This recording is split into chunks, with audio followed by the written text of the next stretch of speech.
Hello friends, welcome back to CFIL Academy and another video from CFIL Academy where we learn together from each other.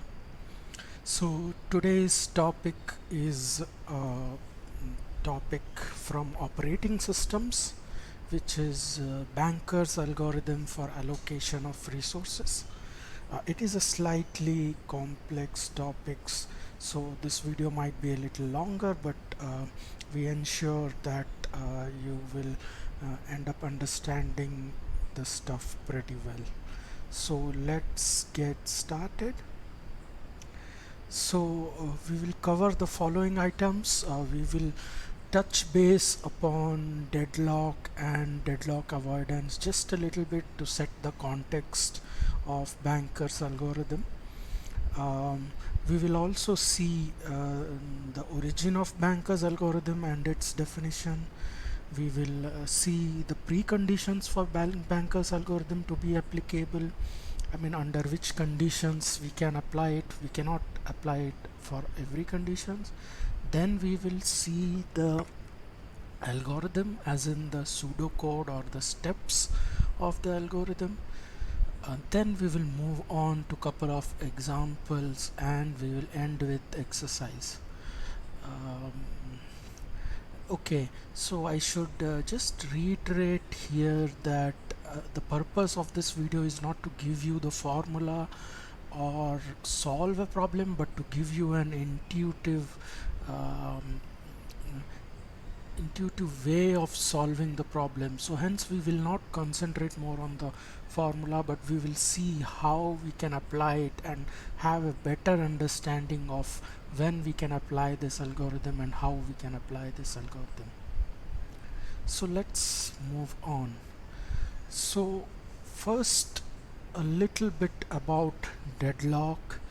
So deadlock, as you might already know, is basically a situation where a set of processes are blocked because each process is holding a resource and waiting for some other resource which is acquired for a process, which is acquired by some other process. So a very simple option of deadlock is there are two processes, let's say, and there are two resources, and each process holding on one resource and waiting for the other to perform its task.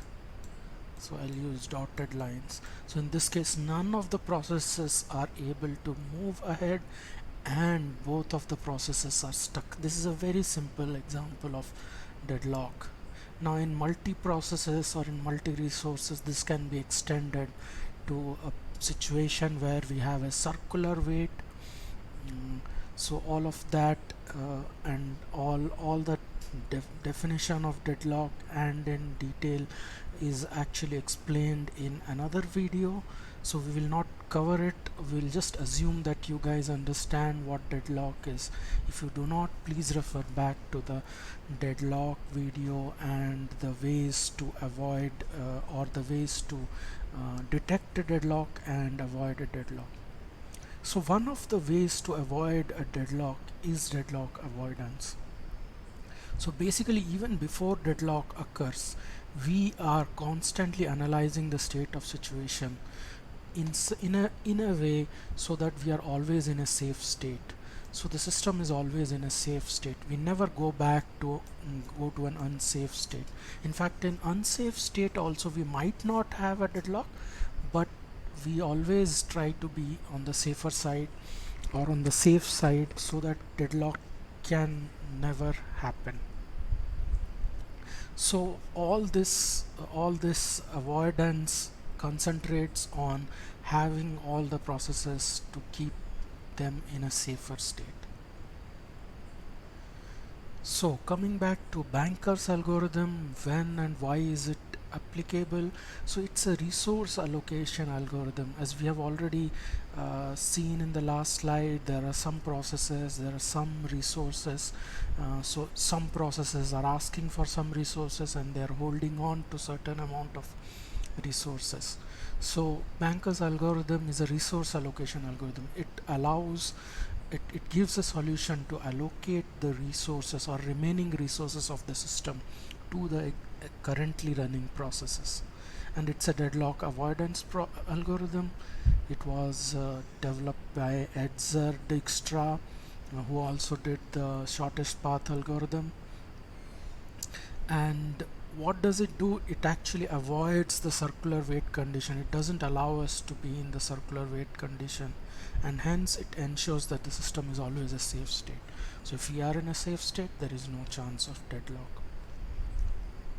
So the origin of this algorithm, or the name bankers, comes from banking system, wherein banks have to provide loans to the customers, and they have certain amount of money that they have to allocate. They have a fixed amount of money, and they have to ensure that they don't overlend the money and end up in an unsafe state wherein they are unable to fulfill the requests of other customers.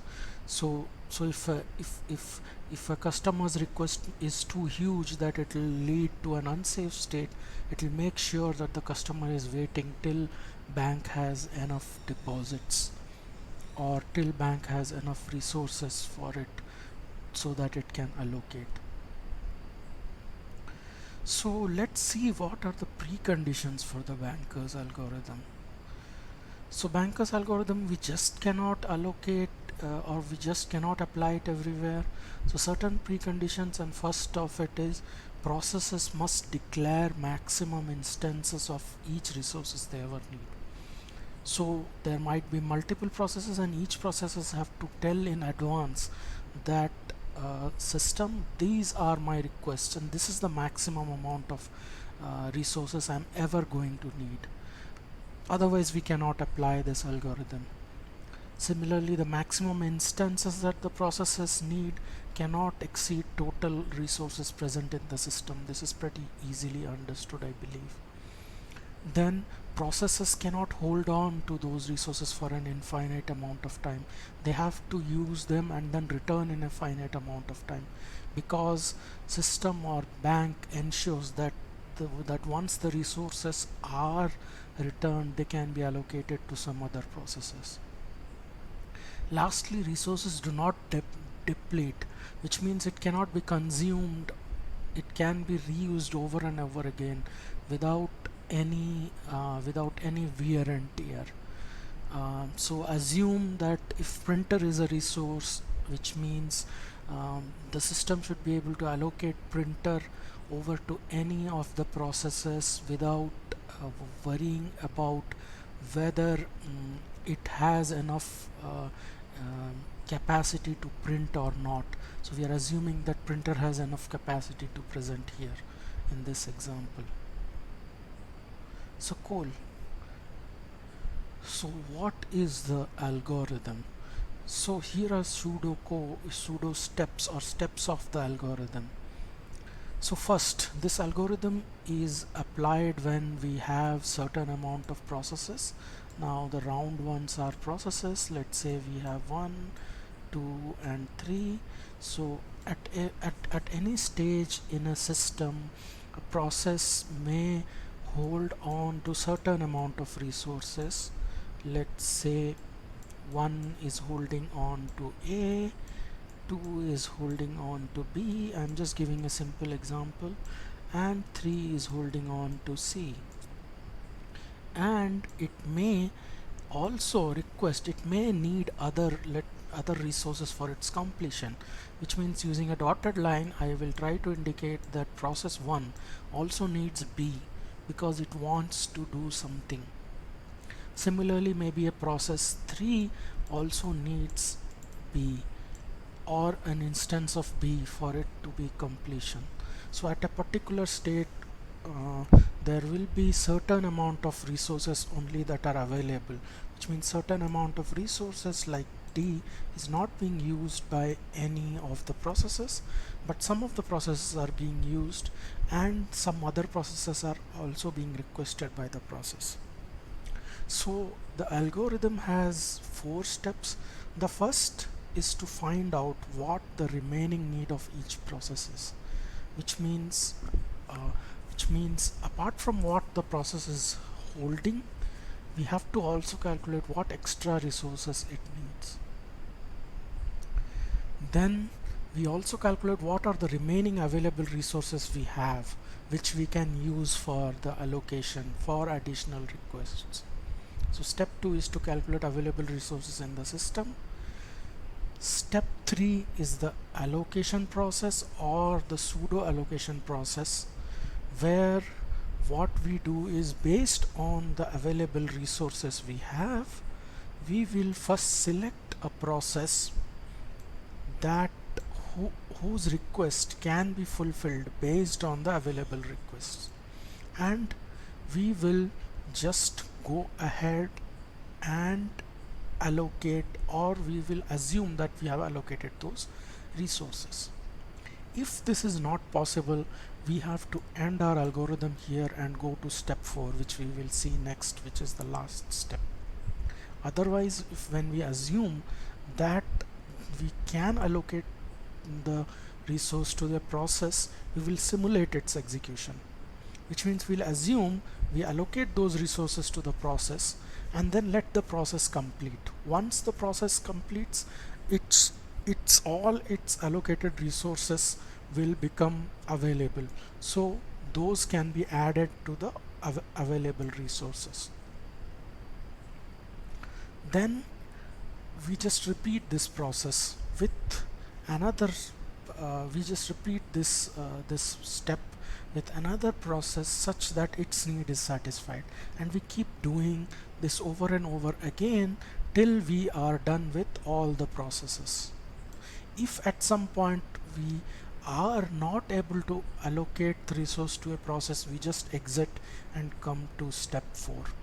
Now in step 4, what do? It's a final check. What is a final check? So we check if we have been able to successfully allocate the resources to all the processes and all the processes have completed, then we are in a safe state, which means we can go ahead and then perform the allocations. Else, if this is not possible, if the simulation of process is not possible, then we say the system is in an unsafe state, and that's what is the output of this algorithm. So let's see with an example, because then it will make a lot of sense rather than just going through the steps. So we are given a system with 3 processes, P1, P2 and P3 over here, and we are given 4 resources, A, B, C and D. Alright, and we have 6 instances of A, 5 instances of B, 7 instances of C and 6 instances of D available in the total system. Now, as we had already seen, each process needs to declare the maximum amount of resources. So let's say P1 declares that it needs 3 instances of A, 3 instances of B, 2 instances of C and 2 instances of D in total through its complete execution. Similarly, we have P2 as 1, 2, 3, 4 and P3 as 1, 3, 5, 0. And what is the current allocation, which means what currently the processes are allocated. So P1 is allocated already with 1 instance of A, 2 instances of B, 2 instances of D and 1 instance of D. So P2 is allocated with 1033 and P3 is allocated with 1210. So in total, so these are the matrices that are available for total, maximum need for each process and the current allocation. So what do we have to do? We have to determine if the system is in a safe state and obtain a sequence of steps if the system is in a safe state, so that it can allocate the resources to all the processes and hence finish execution of all the processes. So cool, let's get started with our 4 steps that we had. So what was the first step? The first step was to just calculate the remaining need for each process. Now Remember, each process has already certain amount of allocations and it has already declared the maximum need. So we just need to calculate what is the additional amount of resources that it needs. So we just subtract the allocated resources from the maximum to get our need. So we are given this as the maximum and we subtract allocated from it, so we get this as the need matrix. So we can check here just to cross verify. P1 has 1 of A allocated and its complete need or maximum need is 3. So our need is now 3 minus 1, which is 2. Similarly for resource B, 3 minus 2, which is 1. And we keep doing that for all the processes, for all the resources. So this is our need matrix, or this is the additional need that each processes will need. So we'll keep this need matrix with us because we will need it in the next steps. So next we move to step 2, which is to calculate what are the remaining available resources. So we are given with some amount of total resources and some amount of resources are allocated. So what is the total amount of available resources? Because that is the only resources that we have, which is our capacity of allocation, which we will then allocate in the next step. So the available resources is just total minus of sum of allocated to each process. So which means in total we had this many number of resources of A, B, C and D, and we have allocated these many to the processes. So the total available is this. So how do we calculate it? So first of all we add up the allocated matrix to see how many of each resources has been allocated. So resource A has, and there is one instance of A allocated to P1, 1 to P2, 1 to 3. So in total 3 is allocated. Similarly for resource B, 4 has been allocated. For resource C we have 6 as allocated, and resource D is 3 plus 1, 4 is allocated. So what are the number of resources that are free? So 6 minus of 3, which is 3. Similarly for B we have 5 as total which was available. We subtract 4 from it and then we will get 1. Similarly we have 7 minus 6 is 1 and 6 minus 4, which is 2. So this is the total available, or our capacity of how much we can allocate. So this is step 2.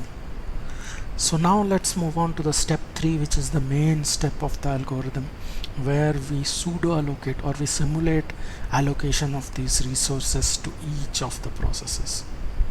So to start with, I have already put the stuff which we calculated before, the need matrix and the available matrix. So what does our step say? Our step says first we will identify a process such that its need is satisfied from available resources. So do we have such a possible case? So let's see. So for P1 we have we need 2 of A, 1 of B, 0 of C and 1 of D, 1 instance of C. And what are the available? We have 3 instances of A, 1 instance of B, 1 instance of C and 2 instance of D. So definitely we can allocate the resources to P1, because why? Because P1's need is less than available, so it's pretty easy to allocate. So hence we will just simulate, or we will assume that we have allocated these resources to P1 and simulate its execution, which means we will assume that P1 takes those resources and completes its execution. And then once it completes, now it no longer needs the resources, so all those resources will actually get freed. So that's what we do, and we then, once we do that, we will repeat this step. So in our example, as you can see, we will choose P1 because P1's need is easily satisfied. We'll let it execute and then we will finish. So let's see what happens once we have let it finish. What is the need and what is the available matrix now? So um, we we we assume that P1 has completed. Now what will be the available, since we are assuming P1's allocated, P1's completed, so P1 had held certain resources, so those resources will now be released and those will be available to us, hence our available will actually now increase. So this is the current availability which we had, 3112, and this was originally allocated to P1, so we add it and then we will get, this is our new availability. So note how our new availability has increased. So new availability has increased not even because we allocated some resources to P1 and P1 then released all of its resources. So let's say we gave X to P1, but P1 was also holding Y, so the amount of resources that got released was X plus Y. Hence what happened is our available actually increased, so we now have more resources available than it was before.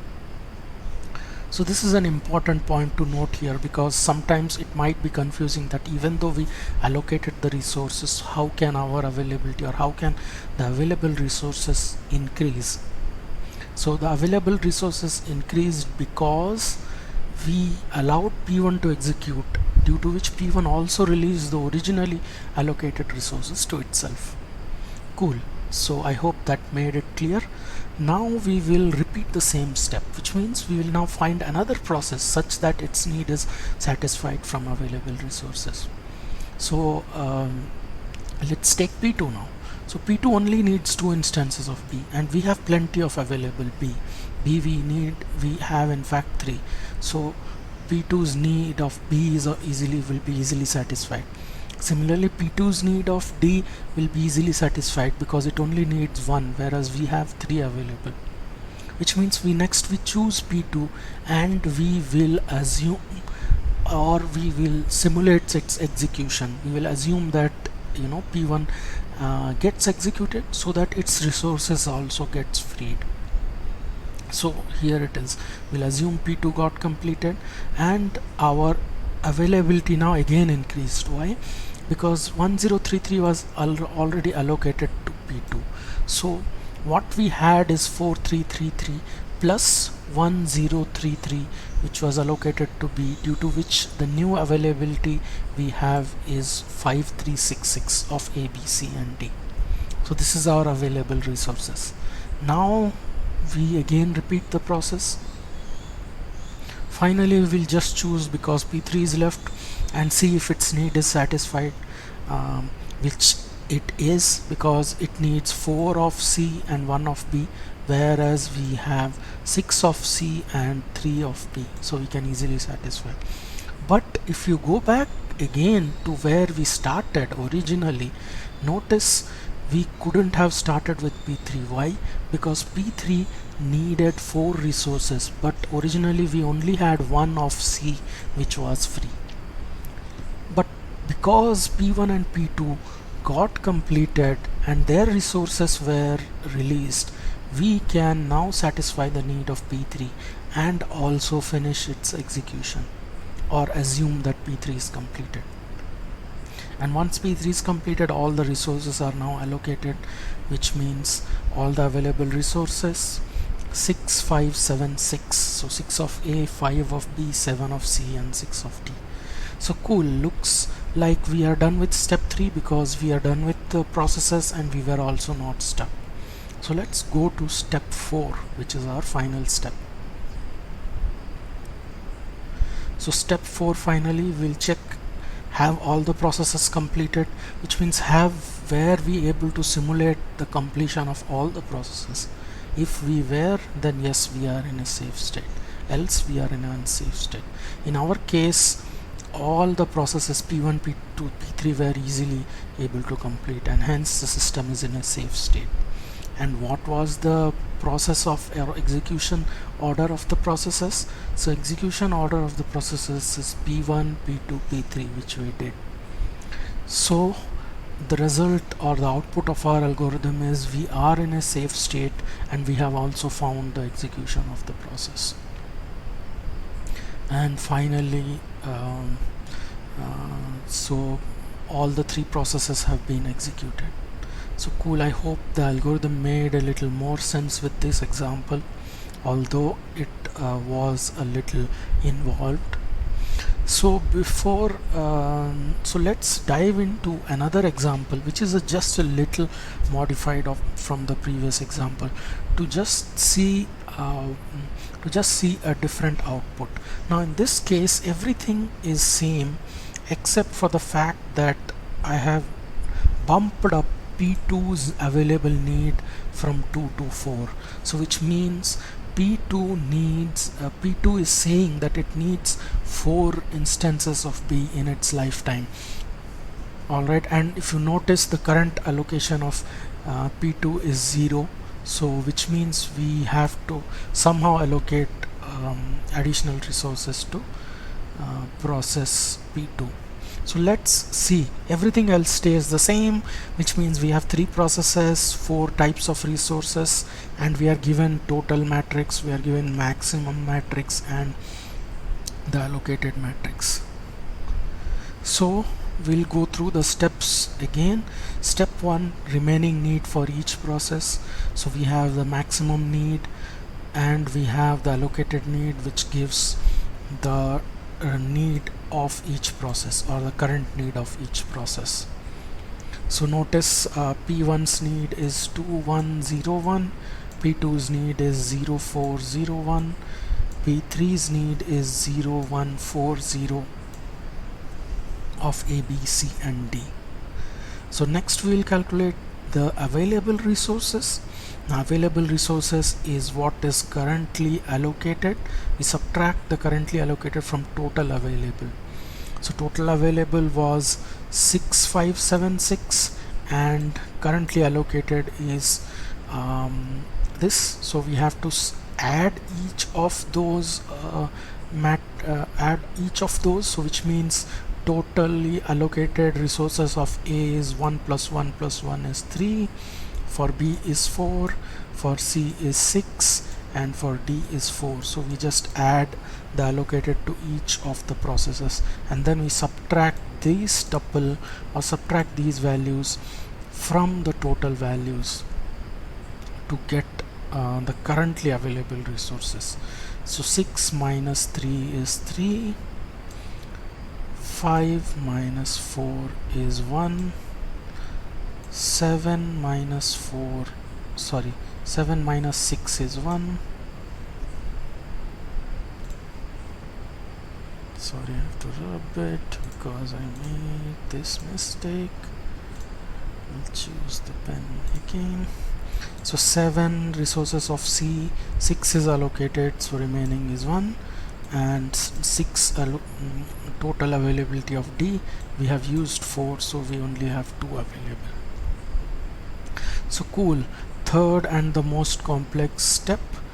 So I've listed, first we will list down the need matrix and we will list down the available process, and we will simulate or will try to see which process we can simulate its execution. So as we did in the last example, we will start from process P1. So P1's need is 2 resources of A, we have 3 resources of A, we can allocate 2 resources of B, sorry 1 resource of B, 1 is there in our availability. We have 0 of A, we have 1, so we can easily allocate. Similarly for resource D, we have 2, we only need 1 whereas we have 2. So notice we can easily fulfill the need of process P1. Hence we will assume that we allocate those resources to P1 and we'll let it execute and we'll let it finish. Now what happens when we let it finish?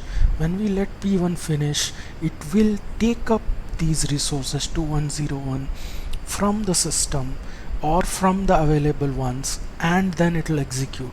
When it executes, it will now free all of those resources to the system, due to which our available resources will now increase. How much will it increase by? It will increase by whatever was originally allocated to P1, which is 1, 2 to 1. So our current availability now increased from 3112, and we add 1221, and our current availability has become now 4333. Cool. Now we repeat the same step, repeat step again with by finding another process. So let's take process P2. Now process P2, how many of A does it need? It needs 0. How many of, so its need, A's need is satisfied, B's need is 4, but we only have 3B, so we cannot satisfy P2 here. So we will have to ignore P2 and then move on to P3 to see if its need is satisfied. So let's take P3. P3 doesn't need A, which means 0 of A we can easily satisfy.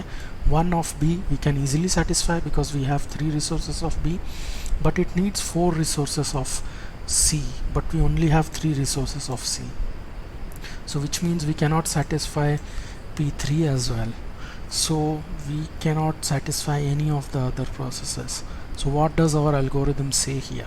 Now if we are unable to proceed with any other processes, we just go to step 4 directly without doing any more allocations. So we cannot choose P3, P2 as well as P3. So this should be P3, not P4. Finally we go to step 4. So step 4 says if we have simulated all the processes completion, then we are in a safe state. But in this example we haven't been able to, because P2 and P3 haven't been able to complete. So we are in an unsafe state, and hence the output of the banker's algorithm says we are in an unsafe state, hence we cannot proceed with the allocations. So that's all for the example 2. I hope it made things a little more clear compared to the example 1 where we were in a safe state. So finally, before we end, here is an exercise for you guys. So similar to the matrices we had seen in the example, so here is a given matrix for you. In this case we have 5 processes labeled from P1 to P5 and we have 3 resources A, B and C, and the total amount of resources available with the system is given here, which is 10, 5 and 7, which means 10 instances of A, 5 instances of B and 7 instances of C. And we have 5 processes here and their maximum needs are described in this matrix, and currently allocated resources is specified here in the allocated matrix. And we have to calculate if we are in a safe state or not. Use banker's algorithm, and if we are in a safe state, please calculate the execution order of the processes such that all the processes get completed successfully.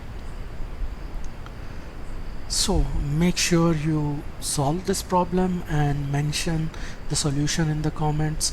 Definitely I'll reply back to you if you do it, and if you have any clarifications on this problem, also feel free to comment on this video.